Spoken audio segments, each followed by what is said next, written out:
It is very common as human beings to have fears, anxiety with relation to pregnancy and what will be when we become parents.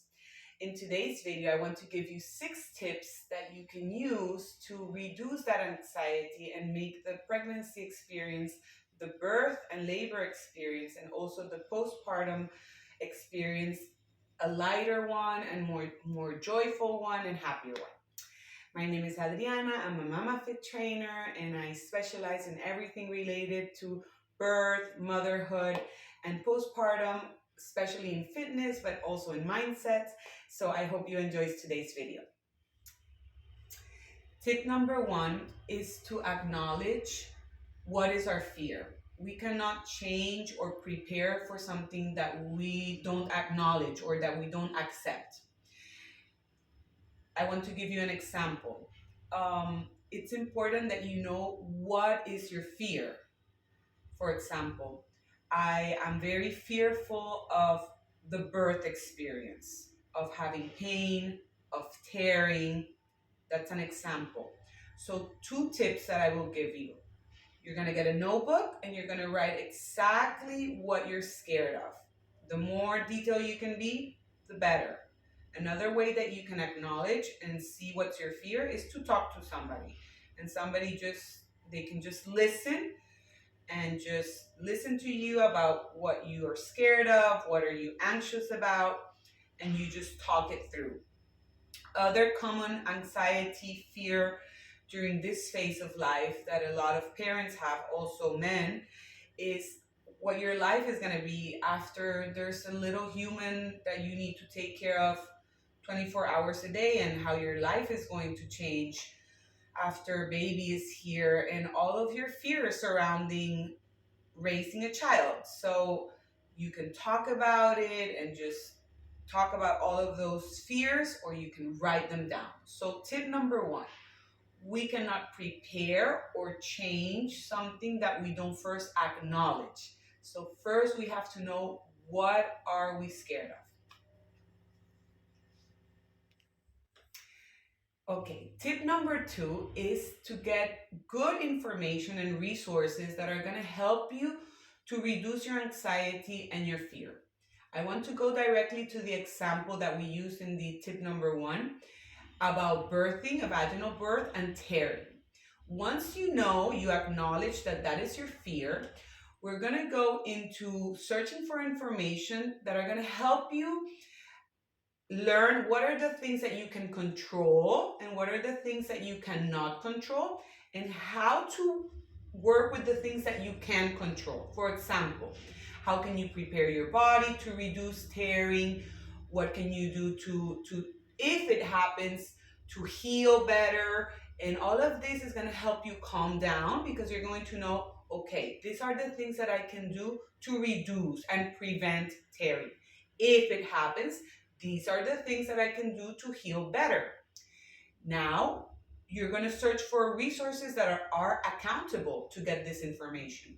You don't want to be reading crazy things in internet or from people that have no idea of what they're talking. You want to go to resources that are trustworthy about that topic, specifically of your fear.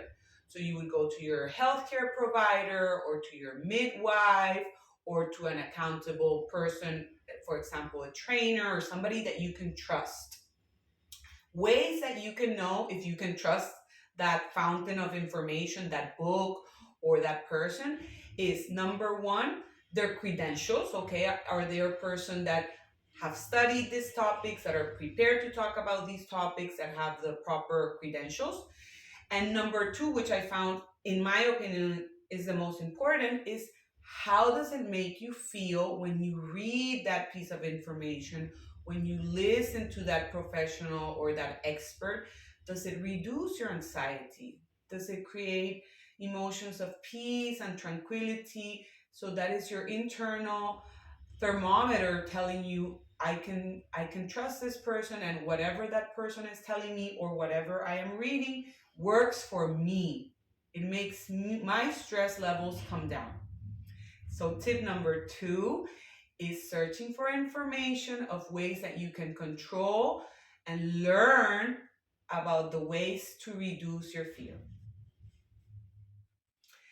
Tip number 3 is to use a technique that is very easy, simple, practical, that has been researched a lot about how to reduce stress and anxiety.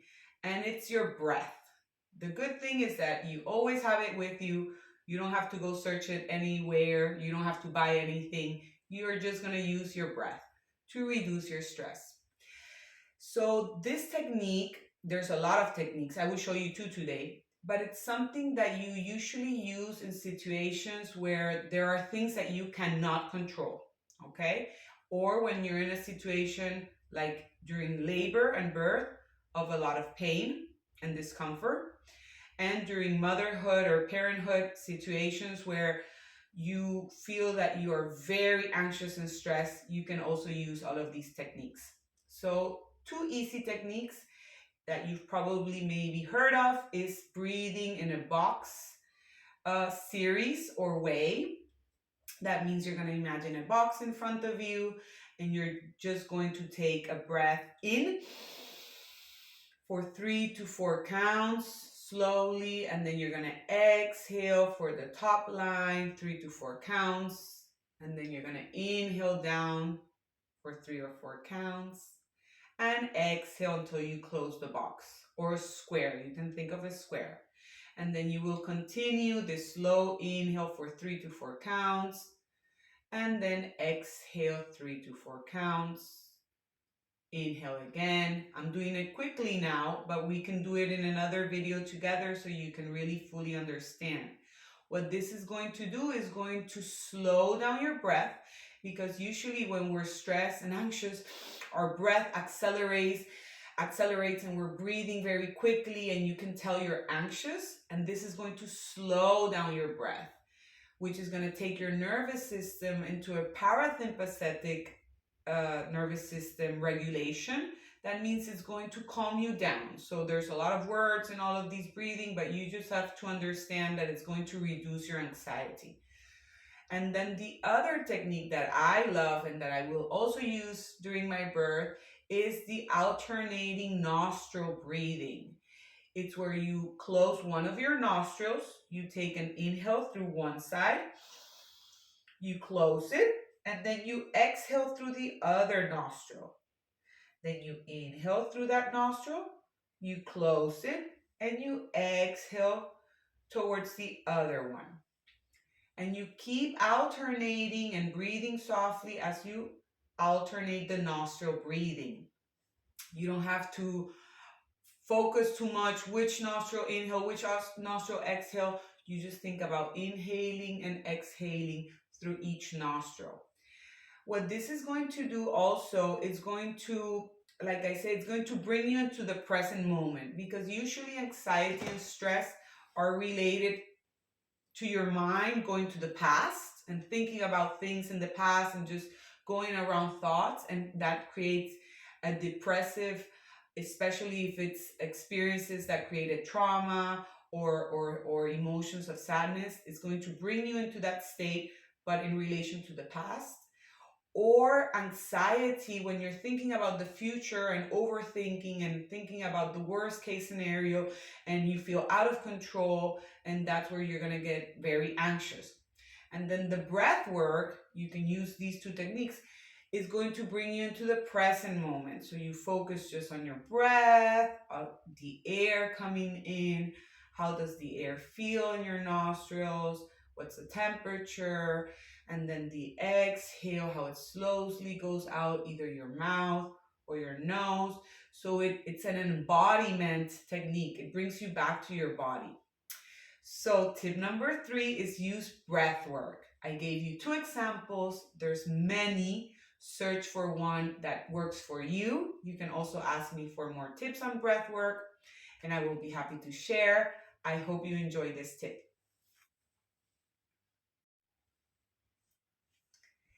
Tip number 4 is doing things that you know that help you reduce your stress and anxiety. For example, exercise. If you know that sweating and moving your body and connecting to to your the sensations in your body is good for you, go ahead and do it. If you know that talking to a good friend and just having a good time with a friend, either chatting or having a nice cup of tea together, reduces your stress level, then go ahead and find the moment of the day or of the week to do this for yourself. If you know that connecting with nature and just taking a time to have a walk outside, even if it's 5 to 10 minutes, and just notice your surroundings, notice the colors of the trees, the temperature of the air. If you know this helps you, go for it. So, tip number 4 is do the things that you know that help you. What is something that you can wake up in the morning and say, today I'm going to take the time to do this that helps me feel better and less anxious. One more thing that comes now on the top of my head is listening to good music, music that you know that lifts up your mood. It can be so beneficial. So take note of the things that help you, have them written down. So when you're feeling anxious, you can go and look and say, okay, I know this helps me and I'm going to do it because I'm feeling very anxious today. I hope this tip is good for you. Tip number 4, do the things that help you. Tip number 5 is using affirmations and visualizations to reduce your fear and anxiety. This has been researched to be very valuable techniques to help you. Affirmation are words or phrases that make you feel empowered, strong, safe, for you to be able to go through an experience. For example, I am capable and strong to bring my baby into the world in an amazing, peaceful way. My body is safe. I am capable. I am powerful. Um, I am a good mother. I am enough. I will raise my child in the best way I can.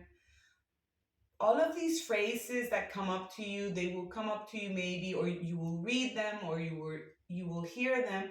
Write them down, and you will feel when you listen to them, they make you feel better. So you can go ahead and put them on the mirror where you brush your teeth or you wash your face, so you can read them throughout the day, or you can write them down and you can read them when you wake up or when you go to bed. Anytime that you need, you can go back to them. You can also record them.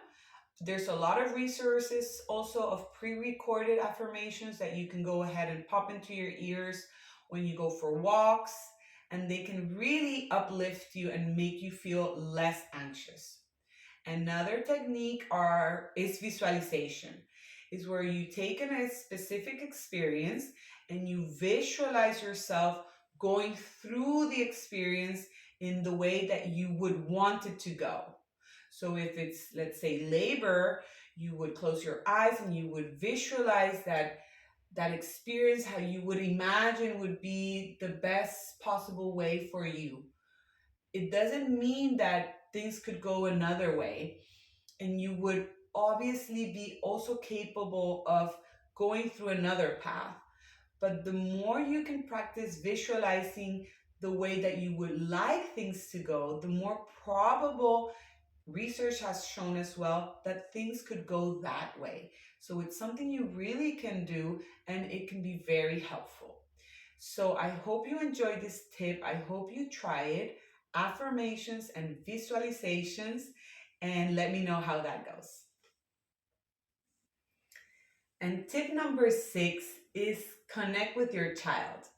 It doesn't matter if your child is still in the belly or it's already here in the world, or whatever the situation, is finding ways to connect. And that means that you truly know that you're not alone. It's two people, or depending on the constellation situation of your family, there is a group around you of people, and more specifically your child, that will help you go through any situation that comes up. So knowing that you have a deep connection and creating that connection, talking to your baby, saying, baby, I have fear, and talking and saying, we will do this together, we will go through it together. If we go back to the example of birthing, we are a team. We will go through birth, and both of us together, we will go through the experience, and it doesn't matter how the experience goes through, we will go through it together. So knowing that you're not alone. And the same with parenting and raising your child, knowing that it's a relationship, a connection, and that you will go through it together. If at any time you do feel like you have no connection and you do not want connection, and you feel truly um, repulsive or completely disconnected from your child and the people around you, it's important to ask for help. It's important that you recognize and that you know who you can go to, either a partner or a trusted friend, and that you can tell them without shame that you do not feel well, that you do not feel connected, that you do not want to be with your child. These are signs of postpartum depression or even depression during pregnancy, and it's important to search for help. So I hope you take this tip with you, connecting with your child and the people around you, and asking for help when you need it. Have a great day.